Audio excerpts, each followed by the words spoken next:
काल एक तुमच्याकडे तुमचे श्रेय सहाय्यक होते नाकडे म्हणून, त्यांच्या पत्नीने काल रुपाली चाकणकरांची भेट घेतली आणि त्यांनी त्या ठिकाणी सांगितलं की रोहिणी खडसे जे आहेत मला गुन्हे म्हणून धमक्या देत आहेत, रोहिणी खडसे आणि त्यांचे कार्यकर्त्यांकडून मला जीवाला धोका आहे, मला पोलीस प्रोटेक्शन द्यावं अशा पद्धतीने त्यांनी गंभीर आरोप केला. त्यावर रुपाली चाकणकरांनी पण गुन्हा दाखल करायचे आदेश दिले होते. एकतर ज्या पांडुरंग नाफडेंविषयी काल मीडियामध्ये मी चर्चा ऐकली, तो माणूस माझ्याकडे 2023 पासून नाही, तो माझ्याकडे कामाला होता आणि तो जसा माझा कर्मचारी होता तसाच माझ्याकडे 500 कर्मचारी आजही कामाला आहे. तो माझ्याकडे कर्मचारी होता. त्याच्यानंतर त्याच्यावरती काही आर्थिक अपहाराचे आरोप केल्यानंतर मी तात्काळ त्याला माझ्याकडून कामावरून कमी केलेलं आहे. त्याच्यानंतर त्याचा किंवा आमच्या कुठल्याही खडसे कुटुंबाचा काहीही संबंध नाही, संपर्क नाही. त्याच्यानंतर त्याच्या परिवारामध्ये काय चाललंय किंवा त्यांच्या एकमेकांच्या नवरा बायकोंच्या काय भानगडी चाललेल्या आहेत ह्या बाबतीमध्ये मलाही तो माझ्याकडे संपर्कातच नसल्यामुळे मला माहिती नाही. काल मी जे काय ऐकलं त्यामध्ये जे आता तुम्ही मला विचारलंय की त्याची बायको जी सीमा पांडुरंग नाफडे हिने काही आरोप केले की मी तक्रार नोंदवू दिली नाही पोलिसांकडे किंवा पोलिसांवरती दबाव आणला. तर या केस संदर्भात थोडं आपण 1 वर्ष आधी जाऊयात. त्याच्यानंतर महिला आयोगाकडनं भुसावळच्या महिला समुपदेशन केंद्राकडे ती वर्ग करण्यात आली. त्याच्यानंतर भुसावळ महिला समुपदेशन केंद्रामध्ये 3 ते 4 तारखा यांच्या झाल्यात. नवरा बायकोंना समोरासमोर बसवण्यात आलं, समुपदेशन करण्यात आलं, पण कुठलाही मार्ग निघाला नाही. म्हणून भुसावळ समुपदेशन केंद्राने ही केस फैजपूर पोलीस स्टेशनकडे वर्ग करण्यात आली की भविष्यातले तुम्ही तिथे गुन्हा नोंद करा आणि या संदर्भामध्ये चौकशी करा. ती फैजपूर पोलीस स्टेशनला गेल्यानंतर तिथे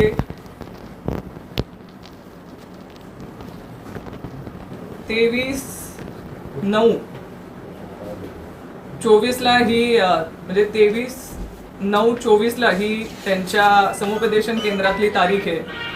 त्यानंतर 26/10/2024 फैजपूर पोलीस स्टेशनला ह्याच सीमा नामक महिलेने NC दाखल केलेली आहे. त्यानंतर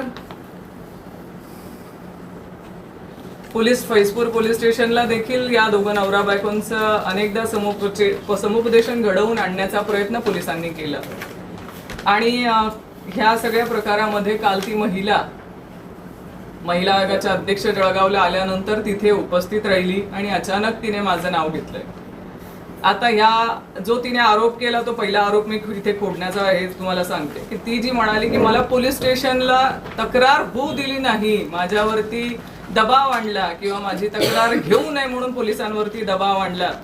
तर मला एवढं म्हणायचंय, 1 वर्ष झाले महिला आयोगाकडे तुमची तक्रार दाखल झाली, भुसावळला तुमची तक्रार दाखल झालेली आहे महिला समुपदेशन केंद्रामध्ये, त्याच्यानंतर फैजपूर पोलीस स्टेशनला NC नोंदवल्या गेली.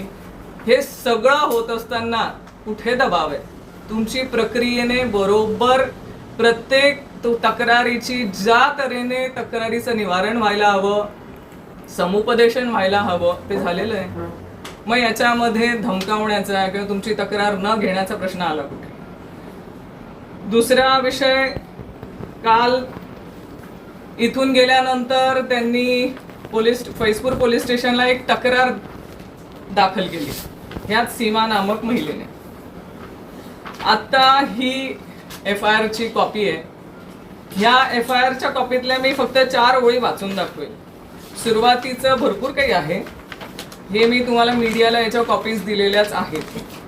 ह्यातल्या 4 ओळी मी फक्त यात वाचून दाखवेल की 23/9/2024 रोजी महिला समुपदेशन केंद्र भुसावळ येथे जाऊन मी या तक्रार अर्ज केलेला आहे. सदर ठिकाणी सदर अर्जाची चौकशीसाठी माझे सासरची लोक आले नाहीत, त्यामुळे सदर ठिकाणाहून माझे सासरच्या लोकांविरुद्ध पोलीस स्टेशनला जाऊन गुन्हा दाखल करण्याबाबत पत्र दिलेले होते. परंतु मी माझ्या भविष्याच्या दृष्टीने सर्व बाबींचा विचार करून व माझे आई वडील तसेच माझे नातेवाईक यांच्याशी विचार विनिमय करून आज रोजी पोलीस स्टेशनला माझ्यावरील सगळे नातेवाईकांची नावं घेतलेली आहेत आणि त्याच्यानंतर मी हा गुन्हा इथे यांच्या विरुद्ध गुन्हा नोंद करते. मग 26/10/2024 रोजी फोन करून पैसे पाठवण्याबाबत सांगितले असता ती धमकी दिली वगैरे त्यांच्या पतीने असं वगैरे त्याच्यात उल्लेख आहे. त्याच्यानंतर पोलीस स्टेशनला मी NCR दाखल केली होती आणि ह्याच मध्ये एक वाक्य ह्याच केसमध्ये दिलेलं आहे की सदर ठिकाणावरून म्हणजे सदर ठिकाणी सदर अर्जाची चौकशी माझे सासरचे वर लोकांवरती कोणीही आले नसल्याने सदर ठिकाणाहून ती पोलीस स्टेशनला गेली वगैरे जाऊन दाखल करण्याबाबत पत्र दिले, परंतु मला माझे सासरचे नांदवण्यास घेऊन जातील या आशेने मी त्यांच्यावर आतापर्यंत गुन्हा दाखल केला नाही. म्हणजे त्या महिलेला आशा होती की सासरचे लोक तिला नोंदवायला घेऊन जातील म्हणून तिने आतापर्यंत गुन्हा दाखल केला नाही, हे ती म्हणते तिच्या NCR मध्ये. मग आता तिने स्वतःहूनच गुन्हा दाखल केला नाही तर इथे रोहिणी खडसेचा संबंध आला कुठे? आणि रोहिणी खडसे तिच्या बरोबर कधीतरी बोलल्याचा तिने एखादा तरी पुरावा दाखवावा. ज्या दिवशीपासून पांडुरंग नाफडे हा माझ्याकडे नोकरीपासून मी त्याला काढलेला आहे त्याच्यानंतर माझा सीमा नाफडे काय तिचा भाऊ तिचा परिवार कुठेही संबंध नाही. बरं, ही सीमा नाफडे महिला मला कधी येऊन भेटली आणि तिने कधी ह्या तक्रारी मला सांगितल्यात तेही मला आठवत नाही किंवा आठवण्या म्हणजे ती मला फोनच केलेला नाही. त्यामध्ये ती उल्लेख करते की मी फोन केला, मला असा कुठलाही फोन तिच्याकडनंही आलेला नाही किंवा तिने मला कुठलं पत्रही पाठवलं नाही. कदाचित पाठवलं असतं तर ते मी मदत करूच शकली असती तिला. आणि ह्या संदर्भामध्ये ही महिला अचानक काल का आली तर याच्या बाबतीमध्ये का आली म्हणजे तिने या पूर्ण FIR मध्ये तुम्ही बघितलं असेल तर माझा उल्लेख फक्त तो माझ्याकडे नोकरीला होता एवढाच केलेला आहे. मी जर धमकावल्याचा किंवा मी तिला कधी फोन केल्याचा किंवा मी पोलीस स्टेशनवरती दबाव आणल्याचा जर उल्लेख असता तर जी तिने NCR नोंदवली आहे, पहिले NC नोंदवली होती त्यात असता, आत्ता जी FIR नोंदवली आहे त्यात माझा उल्लेख असता, जी भुसावळला तक्रार दाखल केली, जी महिला आयोगाकडे तक्रार दाखल केली कुठे तर माझा उल्लेख असता ना, कुठेही उल्लेख नाही. पण 1 वर्ष आधी जी महिला आयोगाकडे तक्रार दाखल करण्यात आली होती ज्याचं महिला समुपदेशन केंद्राने 3 केस निकाली लावली त्या 1 वर्ष आधीच्या केसला आत्ता चर्चेत आणण्याचा हेतू का आहे? कारण शिळ्या कढीला ऊत फार येतो आणि तो का आणला गेला ह्याच्यासाठीचे काही फोटोज मी तुम्हाला दाखवे. 1 वर्ष आधी महिला आयोगाकडे तक्रार करण्यात आलेली आहे. आता आपण जाऊयात, हा कालचा तुमचा प्रेस मधला फोटो आहे. ही ती आरोपी, ही ती महिला, हा तिचा भाऊ. हा व्यक्ती कोण आहे? तुम्ही सगळे तिथे हजर होतात किंवा जिथे पोलीस यंत्रणेतले सगळे लोक हजर होते ना तिथल्या सगळ्यांनी तक्रार करताना ह्या व्यक्तीला बोलताना ऐकलंय. ह्या महिला कमी बोलत होती आणि हा जास्त बोलत होता. रोहिणी खडसेंनी हे केलं, रोहिणी खडसेंनी ते केलं, रोहिणी खडसेंना आरोपी करा, रोहिणी खडसेंना हे करा. मी हे फक्त बोलायला नाही, SP पासून सगळे साक्षीदार आहेत ह्या व्यक्तीच्या बोलण्याला. तुम्ही SP ना जाऊन या बाबतीमध्ये विचारू शकतात. त्याच्यामुळे हा व्यक्ती कोण? आता आपण ह्या व्यक्तीकडे जाऊया. ह्या व्यक्तीकडे ह्या एकट्यामध्ये कुठेतरी चर्चा करताना दिसतंय. कोण आहेत दोघं दिसताय तुम्हाला? एकटी चर्चा होते, एकट्यात कोपऱ्यात कुठेतरी जाऊन किंवा एका खोलीमध्ये कुठेतरी चर्चा होते या व्यक्ती बरोबर. हा कालचाच फोटो आहे. ठीक आहे, आता आपण बघूया हा व्यक्ती कोण. हा व्यक्ती आहे, हा रुपाली चाकणकर त्यांच्या ह्या व्यक्तीच्या घरी गेल्याचा हा फोटो आहे. त्या व्यक्तीच्या गळ्यात राष्ट्रवादी काँग्रेस घड्याळाचा गमछा घातलेला आणि या व्यक्तीच्या घरी गेलेले आहेत ह्या भेटायला. आता मला सांगा, जिथे कोपऱ्यात जाऊन तुम्ही चर्चा करताय हा तुमचाच पदाधिकारी आहे, ह्याच पदाधिकाऱ्याचा जास्त आक्रोश आणि आकाड तांडवपणा काल होता रोहिणी खडसेंचं नाव घेण्यामध्ये. हे का होतं आणि यांचे बोलवते धणी कोण? 1 वर्ष आधी तुमच्याकडे तक्रार केल्यानंतर 1 वर्षानंतर तुम्हाला हीच केस काढावी आणि त्याच महिलेला का बोलवलं जावं किंवा तिने का बोलावं हे तुम्ही इथे येऊन तिला बोलायला भाग पडताय. मला सांगा, ती एक पीडित महिला आहे, तिला मदत झाली पाहिजे, हे महिला आयोगाचं काम आहे. हे असताना तुम्ही तिचा राजकीय वापर करतायत, राजकीय फायद्यासाठी कुणाची तरी बदनामी करण्यासाठी महिला आयोगाच्या अध्यक्ष ह्या वापर करतायत. मग मी जे म्हटली ते वाईट कुठे आहे? मी जे गेले अनेक दिवस झाले बोलते की महिला आयोगाच्या अध्यक्ष ह्या राजकारणाच्या प्रेरित आहेत, म्हणजे कुठलीही गोष्ट करताना त्या राजकारण करतात आणि राजकीय दृष्ट्यात निर्णय घेतात. म्हणजे सत्ताधारी पक्षातल्या लोकांना पाठीशी घालायचं आणि विरोधी पक्षातल्या लोकांना कसं ब्लॅकमेल करता येईल ह्यासाठीच्या ह्या केल्या गेलेल्या गोष्टी आहेत. तुम्हीच हे सगळं उभं केलंय. हे म्हणतो ना आपण, एक कॉन्स्पिरसी आहे मोठी. ही गोष्ट जर 1 वर्ष आधी ती महिला तक्रार दाखल करते, सगळं होते, NC तुम्ही बघतायत, NCR बघतायत, FIR बघतायत, सगळ्या गोष्टींमध्ये रोहिणी खडसेंचा कुठेही उल्लेख नाही नसताना त्या महिलेला काल जबरदस्तीने का बोलायला भाग पडलं? त्या महिलेला मदत करणं सोडून तुम्ही तिच्याकडनं राजकीय दृष्ट्या तिचा वापर केला. म्हणून मी जे सरकारला मागणी करते की रुपाली चाकणकर या महिला आयोगाच्या अध्यक्ष म्हणून त्या पदावर बसण्याच्या लायक नाही. त्यांना विरोधी पक्षातल्या लोकांना कसं ब्लॅकमेल करता येईल एवढंच त्यांच्या मनामध्ये असतं आणि सत्ताधारी पक्षाचा विषय आला की त्या कुठेतरी लपून बसतात. मला एवढ्याच तत्परतेने त्यांनी धनंजय मुंडेंच्या बाबतीमध्ये का नाही बोलले हो? ते अजूनही करुणाताई मुंडे आवाज उठवतायत, का बोलता येत नाही तुम्हाला? जयकुमार गोरे त्यांच्यावरती आरोप झाले, तुम्ही का नाही बोललात? संजय राठोड त्यांच्या बाबतीमध्ये काय कारवाई केली? असे अनेक सत्ताधारी पक्षातल्या लोकांवरती जेव्हा आरोप होतात तेव्हा तुम्ही कुठे असतात? ते बोललं गेलं पाहिजे.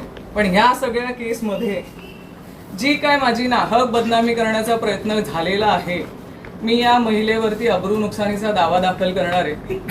कारण हे सगळं खोटं आहे आणि खोट्यामध्ये ज्याच्यामध्ये माझा काडी मात्रही संबंध नाही. त्या सगळ्या गोष्टींमध्ये माझा संबंध लावण्याचा आणि माझी बदनामी करण्याचा जो प्रयत्न केलाय, मी कोर्टामध्ये जाणार आहे आणि मी नक्कीच तिथे न्याय मागणार आहे.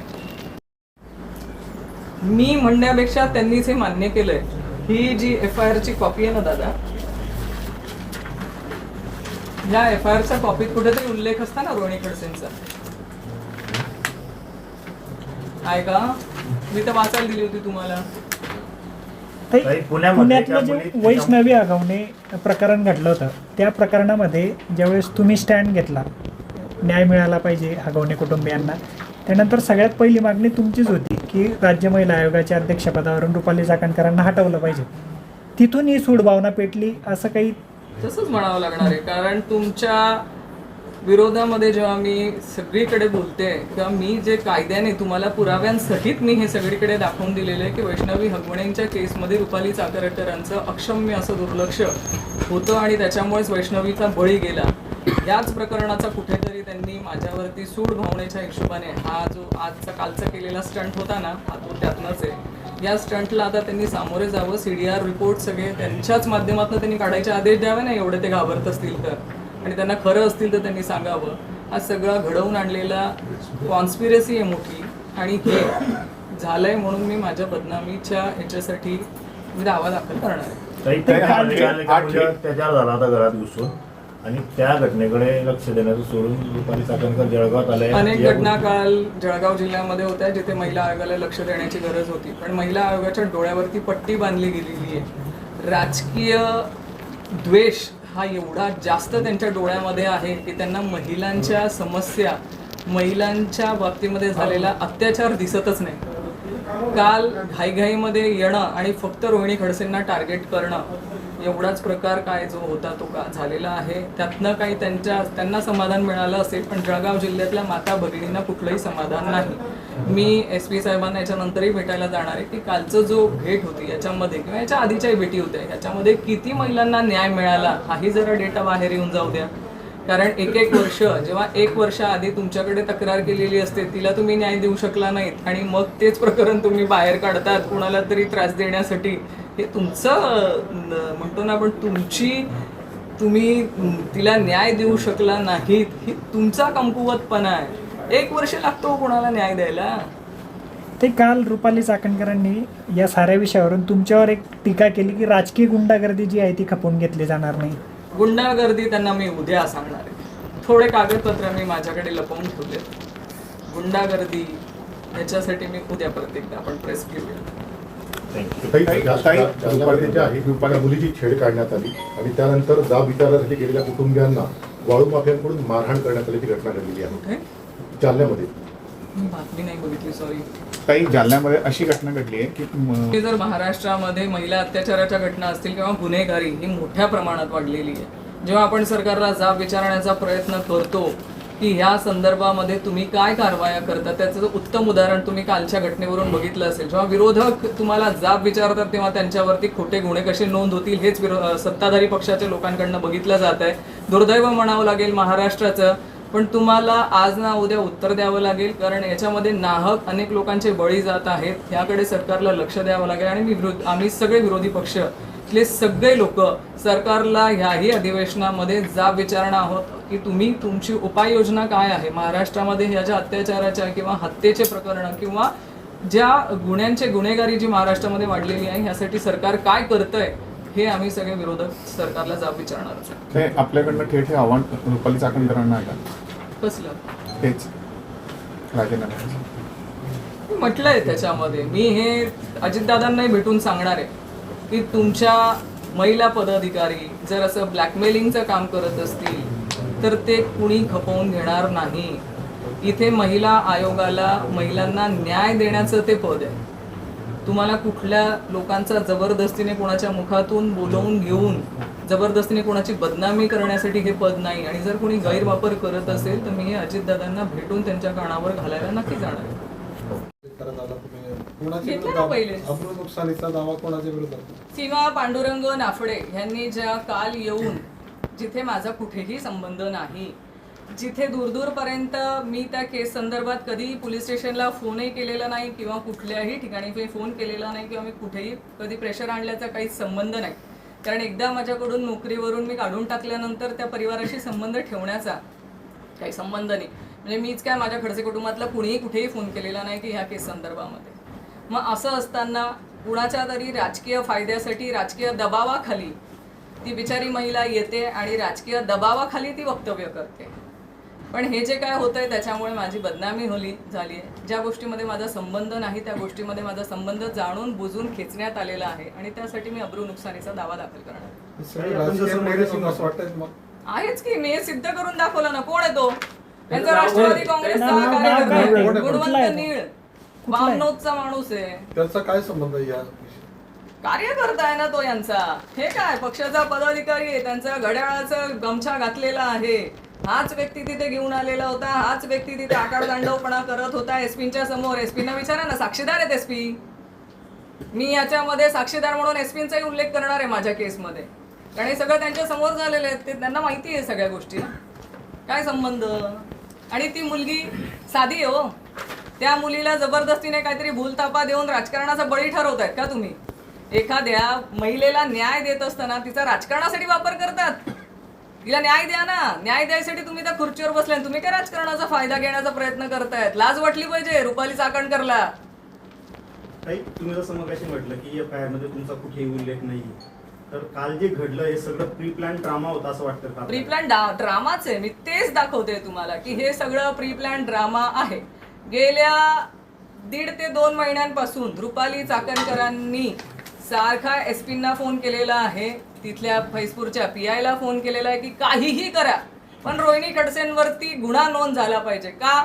कारण रुपाली चाकणकरांचं सगळं जे काय कामकाज चाललंय ना, जे काय सगळ्या पद्धतीचं कामकाज चाललंय ते सगळं काढण्याचं काम रोहिणी खडसे करते. तुझ्यावरती तुझा राजीनामा मागते म्हणून तुझी जीवावर आलेली आहे, दुसरं काय. म्हणून हे सगळं प्री प्लॅन आहे. आदल्या दिवशी सगळं ठरवण्यात आलं, त्या माणसाला सांगण्यात आलं, त्या माणसाने त्या बिचाऱ्या महिलेला काय सांगितलं मला माहीत नाही, तिला फसवणूक करून तिला इथपर्यंत घेऊन आले. इथपर्यंत घेऊन आल्यानंतर तिला वधवायला लावलं, बाजूला मागे बसल्यानंतर दबाव तयार केला तिच्यावर. तिने जे तिला पढवून आणलं होतं ती बोलली, ते बोलल्यानंतर तिला तुम्ही घरी सोडलं, ती पोलीस स्टेशनला गेली आणि तिच्यानंतरच तिची तक्रार आहे ना, दाखवा मला त्या तक्रारीमध्ये. ती स्वतः मान्य करते की मी माझ्या आणि माझ्या मुलीच्या भविष्यासाठी पोलीस स्टेशनला जाऊन FIR नोंदवली नाही. मग याच्यात रोहिणी खडसेचा काय संबंध? ताई, आपण म्हटलंय की सदर पदाधिकाऱ्यांनी जे आहे त्या महिलेला ते घेऊन आलेले आहेत. मात्र आता आपण म्हणताय की या प्रकरणी आपण महिलेविरोधात अब्रू नुकसानीचा गुन्हा दाखल करणार आहे. त्या पदाधिकाऱ्यांविरोधात काही आपण तक्रार करणार आहात? त्या महिलेकडून मला एवढंच आहे की मी FIR दाखल केल्यानंतर खरं खोटं सगळं बाहेर येईल. आणि माझी या निमित्ताने SP महोदयांना देखील आणि सगळ्या यंत्रणांना देखील विनंती आहे की ह्या प्रकरणाच्या खोलापर्यंत तुम्ही गेलं पाहिजे. काढा ना CDR. जो गुणवंत नीळ नावाचा माणूस त्यांच्यासोबत आहे त्याचा CDR काढा, रुपाली चाकणकरांचा CDR काढा, आणि त्याचबरोबर त्या मुलीच्या भावाचा, तिच्या वडिलांचाही CDR चेक करा. कोण कोणासोबत बोलत होतो या 2 दिवसात, जरा चौकशी. दूध का दूध और पाणी का पाणी हो जाने दो. सगळे एकमेकांची चर्चा करून करून इथे आलेले आहे. एवढी हिंमत आहे ना, CDR काढा. मी सांगते काय काय कुणाकुणाची चर्चा कुणाकुणासोबत झालेले आहेत. तर सोपं आहे. आणि ती मी मागणी करणार आहे की या 3 लोकांचे CDR चेक करा. यांचं सगळ्यांचा एकमेकांबरोबर संवाद चांगल्या रीतीने झालेला आहे. तुम्ही हा फोटो बघितला असेल. अनोळखी व्यक्तीसोबत एवढा याच्यात बोलत नाहीत आपण. कोपऱ्यात जाऊन चांगलाच संबंध आहे. लाडका भाऊ आहे, त्याच्या घरी गेलायत तुम्ही, लाडक्या भावाच्या घरी जाऊन आलायत.